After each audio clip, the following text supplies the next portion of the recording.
Olá pessoal, aqui é o Wellington do produtividademáxima.com. Vamos começar mais uma videoaula do nosso curso de gestão de processos, riscos, controles e indicadores. Essa aula também vai estar disponível no YouTube, né, para quem está ali querendo conhecer ainda um pouco mais sobre o nosso conteúdo. E para você que já é aluno, também está disponível aqui no Hotmart. Vai ter uma aula parte 2 dessa, que vai estar disponível apenas para você que já é aluno aqui do Hotmart, tudo bem? Vamos começar essa aula, pessoal, falando um pouquinho sobre um assunto aí um pouco diferente, né, sobre o nosso tema de processos, que é o ciclo de vida dos recursos dentro das funções de negócio, né? Se você está acompanhando o curso até aqui, você já chegou no momento que você tem uma compreensão do que é um processo de negócio, e a gente vai falar um pouquinho sobre o conceito de função de negócio e como é que os recursos diversos são consumidos dentro dessas funções de negócio, tá bom? Eu vou compartilhar minha tela aqui com vocês. Antes, se você estiver assistindo essa videoaula no YouTube e ainda não for aluno, se inscreva no nosso canal, deixe o seu like, compartilhe, comente, nos apoie a estar aqui sempre trazendo conteúdo para você. E se não for aluno ainda de fato, por favor se inscreva e conheça um pouco mais sobre esse conteúdo muito interessante que vai ajudar a melhorar a sua carreira e te proporcionar um futuro de sucesso, ok? Vamos lá então, vou compartilhar aqui minha tela com vocês, para que nós tenhamos a mesma visualização e a partir daqui possamos ter uma discussão um pouco mais aprofundada, tá bom? Vocês devem estar conseguindo ver minha tela agora. E aqui eu vou trazer algumas perspectivas para vocês que são importantes, certo? Na aula 2, que sai daqui a pouco, no conteúdo exclusivo para quem é aluno aqui no Hotmart, né, para quem está estudando aqui no Hotmart, vocês vão ver um pouco mais aprofundado esse tema. Eu vou discutir alguns aspectos específicos dele que são interessantes para vocês, certo? Então vamos lá. Primeiramente, pessoal, o que é uma função de negócio, né? Dentro do conceito do BPM, a função de negócio ela pode ser vista como o setor ou a área em que uma determinada rotina é executada. Tá? A gente pode pensar assim primeiramente. O que é que categoriza uma função de negócio? Ela tem uma gestão específica, normalmente um líder, ela gerencia um tipo de recurso e, além disso, ela tem um conhecimento específico.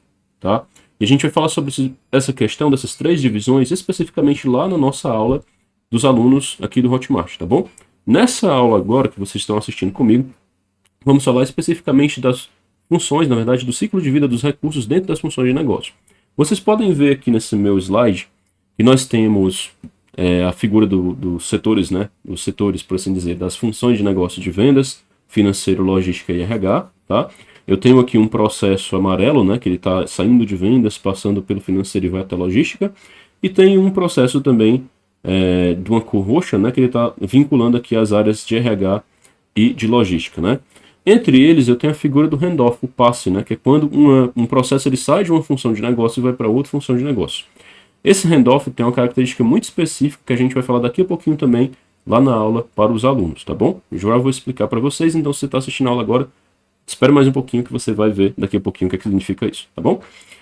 Então, o que acontece, né? Cada área dessa, ela executa uma série de trabalhos, uma série de atividades aqui dentro, e essas atividades vão agregando valor para um insumo que está sendo trabalhado aí, e de repente é passado para uma outra área que vai dar continuidade a essa agregação de valor, até que você chegue na ponta final do processo e tenha ali o produto do processo finalizado, né, o resultado do processo finalizado, que vai ser entregue a um cliente, tudo bem? Essa é a lógica da função de negócio, né? Cada um cumpre o seu papel.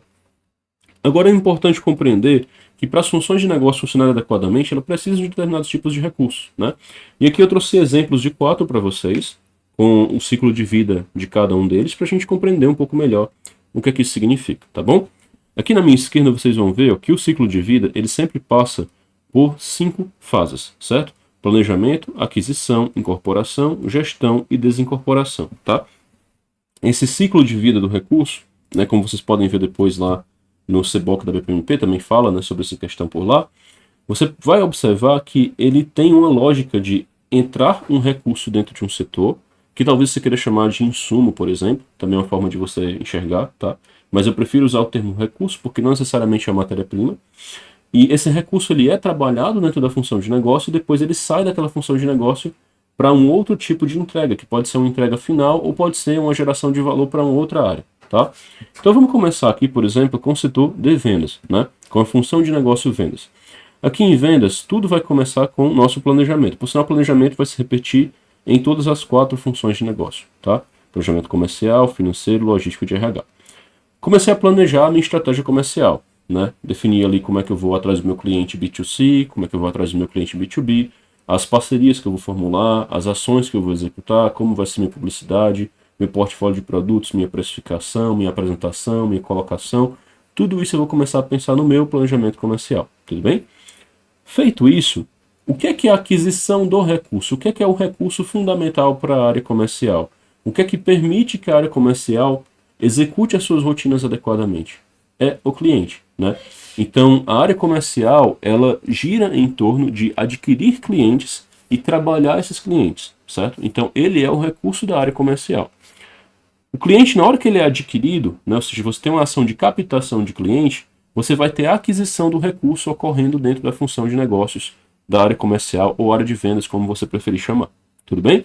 Então, a aquisição desse recurso é justamente a captação desse cliente. É, por exemplo, você firmar um contrato, né, como vocês podem ver aqui no ato da incorporação já, né, que é propriamente dita a entrada do recurso. É quando você firmou um contrato com um cliente, por exemplo, que você vai prestar um serviço, ou que você vai ter um contrato de fornecimento de um determinado insumo por um período de tempo, ou quando um cliente foi lá e fez um pedido da sua empresa, né? Pediu um produto, por exemplo, ele comprou uma geladeira, um ar-condicionado, uma mesa, né? Ou ele comprou um tipo de serviço, como um pacote de viagens, por exemplo, tudo bem? Ou uma mensalidade ali, na verdade não uma mensalidade, mas uma assinatura de um serviço de educação, como por exemplo uma escola, tudo bem? Então esse é o ato de você incorporar o cliente à tua instituição. Ele começa a fazer parte, não de fato como um item, como uma pessoa sua, né? Ele não é uma pessoa da sua instituição, mas ele passa a incorporar como recurso da sua instituição, como um recurso da tua função de negócio comercial. Se você perder aquele cliente lá na frente, ele vai fazer uma falta grande para você, tudo bem? Porque esse cliente, ele te ajuda a obter outros tipos de recursos, como a gente já vai entender um pouco mais falando do financeiro, certo? Aí vem a gestão do portfólio do cliente, que é justamente a gestão desse meu recurso. Eu adquiri o cliente e agora eu tenho que gerir ele, né? Inclusive, para isso, você vai ter tecnologias como o CRM, por exemplo, né, sistemas de CRM, que te permitem relacionar uma série de ações, né, para você manter aqui uma melhor presença junto ao teu cliente, né, gerir literalmente o relacionamento com o cliente. Quando você implanta essas rotinas de CRM, você consegue, por exemplo, fazer um bom pós-venda para saber a satisfação da pessoa, oferecer serviços de garantia para ele, por exemplo, dar um suporte para ele conseguir executar adequadamente a atividade dele, né, com o produto ou serviço que ele adquiriu, né, por exemplo, ajudando a montar um determinado item, dando suporte como um serviço adicional, talvez uma garantia adicional, tudo bem? Isso é uma forma de você também manter o relacionamento com ele. Mas gerir o portfólio não é somente você pensar no após entrega ter feito a minha pós-venda, né? Ele envolve algo mais, envolve, por exemplo, você conseguir fazer uma venda adicional, né? Um upsell, né? Ou um update, né? Por exemplo, um upgrade, né? Um cliente tem uma assinatura, por exemplo, ele pode ir para um outro plano. Talvez o cliente esteja querendo ir embora e você conseguir reter essa pessoa também. Isso é uma forma de você gerenciar o relacionamento. O contrato está para encerrar, já está se vencendo, você garantir que o contrato seja renovado, tá bom? Isso é a gestão do portfólio do cliente. E aí nós temos a desincorporação, que é quando o cliente vai embora, que é o que a gente não quer que aconteça, mas vai acontecer em algum momento, eventualmente, né? É comum que a pessoa, por exemplo, ela mude de uma região para outra, dependendo da sua empresa atender só uma região, né? Ela não vai mais utilizar o teu serviço. Pode ser que seja um produto durável, né? Que você venda para ela e, tipo, ela já comprou aquele teu produto, ela vai demorar muito a consumir de novo, né? Produtos duráveis como portões, aparelhos de ar-condicionado, etc., né? Aquele produto específico, que era o que ela queria e é o único que você oferece, aí vai demorar bastante para ela conseguir adquirir novamente, assim por diante. Óbvio, né? Como é que a gente consegue lidar com essa situação? Se eu tenho uma boa gestão do relacionamento com o cliente, eu consigo saber o que ele precisa e a partir daí eu posso redesenhar meu portfólio de produtos. Se, por exemplo, eu vendo ar-condicionado, né, para o meu cliente, e eu sei que ele tem um perfil X de renda, tem determinadas características, mora na região X, Y, Z, e eu consigo formular bem essa persona, eu posso começar a direcionar outras ações para a captura de outras receitas a partir desse cliente. Por exemplo, né? Será que ele não gostaria de comprar também um outro tipo de eletrodoméstico, já que ele comprou esse comigo? Por que ele não compraria um outro? Será que eu poderia vender para ele, por exemplo, uma batedeira, um liquidificador, um micro-ondas, uma geladeira, um freezer? Qual é o perfil desse meu cliente? Eu vou começar a questionar e a partir daí poder ter caminhos para gerar mais vendas. Mas eventualmente pode chegar um momento que o cliente não queira mais ter relação com você por uma questão pessoal dele e você não ter capacidade ou você não ter capacidade de atender, né? Isso também pode acontecer, tudo bem? Agora, claro, se você tem uma escala de atendimento maior, se você pode atuar no Brasil inteiro, pelo mundo inteiro, por exemplo, prestando serviços de uma forma geral, você pode manter esse cliente, inclusive, pela sua vida inteira, tá? Vamos para o ciclo de vida 2, financeiro, né? Lá no financeiro, o nosso recurso vai ser o dinheiro, propriamente dito, né? Os recursos financeiros da instituição. Sempre começa com planejamento, a aquisição vai ser a partir do ato de faturar, né? Por exemplo, o ato de faturar, que é quando você vai ali faturar um pedido para um cliente, por exemplo, né, que ele executou uma compra com você, tudo bem? Um outro que eu não coloquei aqui, que poderia ser também um caminho para aquisição, seria você negociar com um investidor, né, negociar com um banco, com instituição financeira, uma captação de recursos, né? Você pode, por exemplo, apresentar uma proposta, né, para um investidor anjo, ou dependendo do nível, né, da sua instituição, do porte dela, né, até fazer uma oferta, né, de ações da sua empresa, fazer um IPO, por exemplo, ou buscar um fundo, né, um fundo de private equity, ou um venture capital, por exemplo, para você conseguir levantar recursos para a instituição. Também seria um caminho. Mas indo pelo caminho mais convencional, que toda empresa vai fazer, que é a sua ação de vendas, né, depois que ela vendeu, vai ter o faturamento. E o faturamento é a forma como você cria uma cobrança, tá? Qual é o produto do faturamento? É a cobrança, né? Um título de cobrança. Você começou a cobrar o cliente, que aí vai ser o momento de incorporar o recurso, né? Você está cobrando a pessoa ali, né? E naquele momento que você está cobrando, você vai receber aquele dinheiro, tá? Ou seja, você vai cobrar até ter a captação daquele dinheiro, o recebimento daquele dinheiro entrando no seu caixa, né? Se fosse uma relação bancária, por exemplo, o momento ali da discussão, né, com o banco, entraria aqui no meu momento de aquisição, né, no meu ciclo de aquisição. Eu estaria discutindo com o banco, por exemplo, um financiamento em que ele me financiaria 400 mil reais, por exemplo, para capital de giro, né? Um empréstimo para capital de giro aí de 400 mil reais, por exemplo. E o meu momento de incorporação seria justamente quando eu assino o contrato e esse dinheiro entra na minha conta. Nesse caso aqui da minha venda, né, a incorporação é o quê? Depois que o cliente vai lá, ele paga e eu recebo esse dinheiro, tudo bem? Eu estou cobrando ele, emitir, por exemplo, um boleto, né, ou enviei um aviso para ele fazer um pagamento, relembrando ele do pagamento tem que ser feito no dia X por meio de uma transferência bancária, e ele vai fazer o pagamento, tudo bem? Esse é o momento de incorporação. Esse recurso entrando dentro da empresa, eu vou fazer o quê? A gestão do caixa, né? Que é justamente garantir que esse dinheiro que entrou agora, ele seja usado adequadamente para fazer os meus pagamentos, né?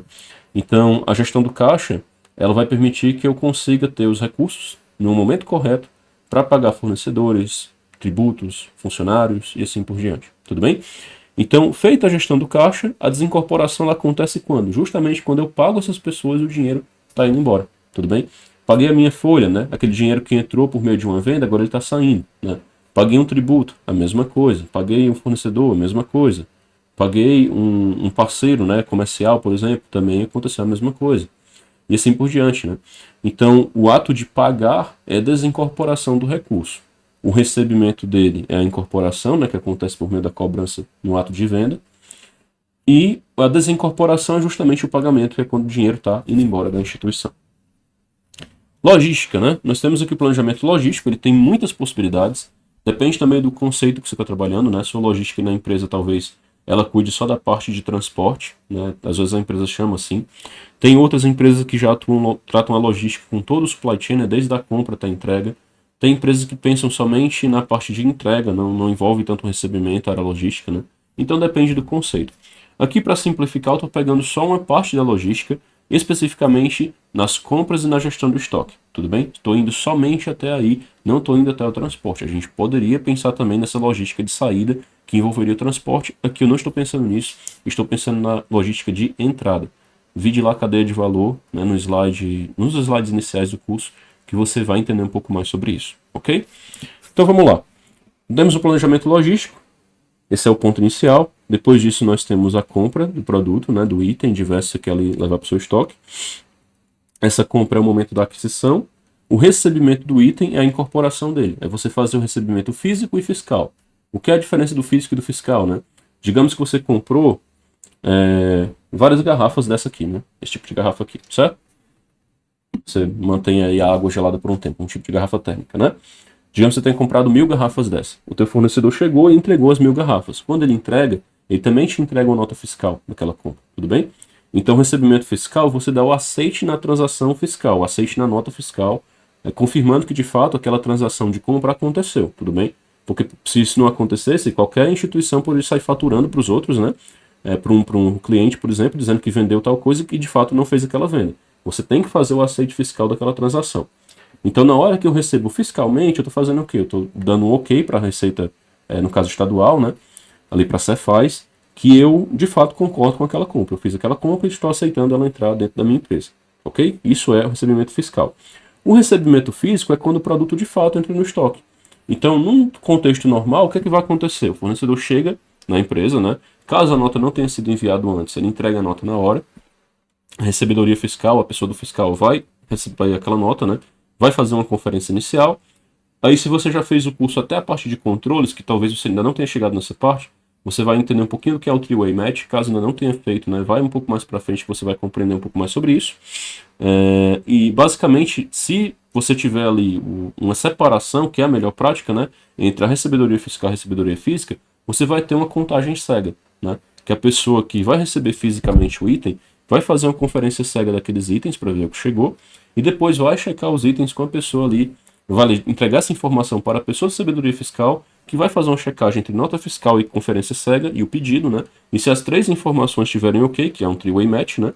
Você vai garantir que o produto pode ser recebido, tá? Então, o recebimento físico é isso. É você descarregar o item do caminhão, por exemplo, as 1000 garrafas que eu comentei agora, e a partir desse recebimento você dá a entrada no seu estoque, tá?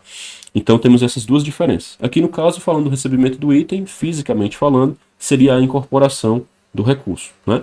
Eu vou ter a gestão do estoque, que vai envolver, por exemplo, armazenar no local correto do meu estoque, né? Fazer uma unitarização, por exemplo, se eu compro em grandes volumes, eu posso dividir em quantidades menores e colocar adequadamente dentro do meu armazém, dentro da minha loja, por exemplo, da minha ponta de loja, e seria a gestão do estoque, né? E além disso, eu tenho a entrega para o cliente, que seria a parte final, que já seria aqui um pouquinho da logística de saída, né? O meu cliente pediu e eu estou agora entregando para a pessoa, né? E aí o meu item está indo embora, certo? Isso seria o momento de desincorporação do meu produto. Claro, né? Se eu for pensar em logística de saída de uma maneira mais plena, eu vou pensar em roteirização, em contratação dos serviços ou aquisição de veículos, né? Então a gente vai para um nível um pouco mais complexo se a gente for tratar todos os aspectos da logística de saída.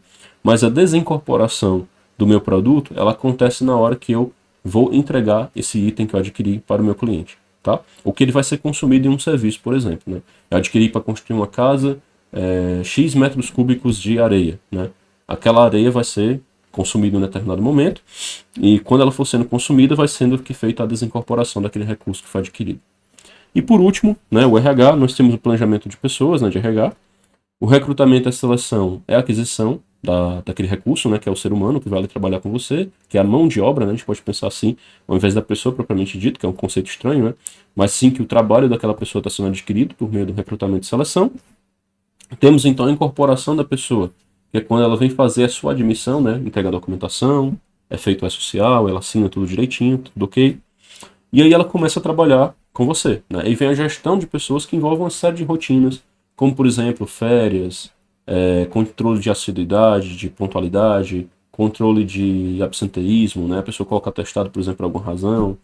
Isso pode acontecer também, né?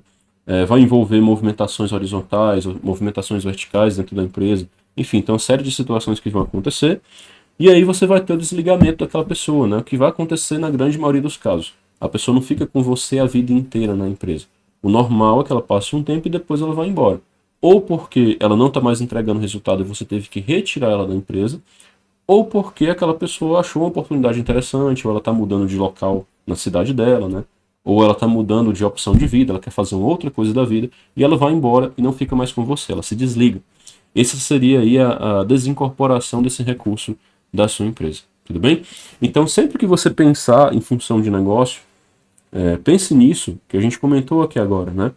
Há uma questão muito relevante nesse contexto de entender o que é o recurso que cada área tem para oferecer e não somente o que é esse recurso, mas também como ele é gerido e consumido ao longo do tempo. Se você tiver essa percepção, fica mais fácil de você gerenciar o recurso adequado na instituição em cada função de negócio, né? E trabalhar ele para otimizar esse conceito, né?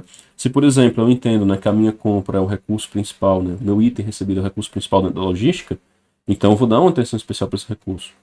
Se é o meu cliente lá na venda, eu vou dar uma atenção especial para esse recurso. E assim por diante, tá bom? Então, essa é uma visão importante também do ciclo de vida de recursos, né, nas funções de negócio, que o BPM traz para a gente, e que é importante entender que há uma interligação aqui, né? Por exemplo, quando eu falo do meu processo de vendas, eu estou vendendo um produto que foi comprado lá na logística, certo? E essa venda vai gerar um faturamento que vai me permitir um recebimento de um dinheiro, né? E mais do que isso, para fazer essa venda, eu tive que contratar esse funcionário antes. Então a gente poderia até fazer esse mapa mental pensando o seguinte, né? O RH contratou uma pessoa de vendas, né? Um vendedor. Esse vendedor, ele vendeu um produto que estava no estoque, foi adquirido previamente, e essa venda gerou contas a receber para o financeiro. O financeiro recebeu o recurso, e no dia específico de pagar o fornecedor que foi feita aquela compra lá da logística, ele vai fazer o pagamento adequado, tudo bem? Então você começa a interligar a relação dos recursos de cada área e como isso está vinculado com cada processo que você executa na sua empresa, tá bom? Pessoal, espero que vocês tenham gostado do conceito, né, que ajude aí no entendimento, né, sobre esse tema. Sempre é importante a gente estar revisando, né, esses assuntos. Eu vou já começar aqui nossa segunda aula, para nós aproveitarmos aqui um pouco mais esse tema, né, aprofundarmos aí também os conceitos do handoff e alguns outros tópicos sobre função de negócio. E é isso, né? Se você está assistindo aqui no YouTube, deixa o seu like, comenta também. Voltaremos em breve com mais um vídeo para você. Muito obrigado pela sua atenção e até um próximo vídeo.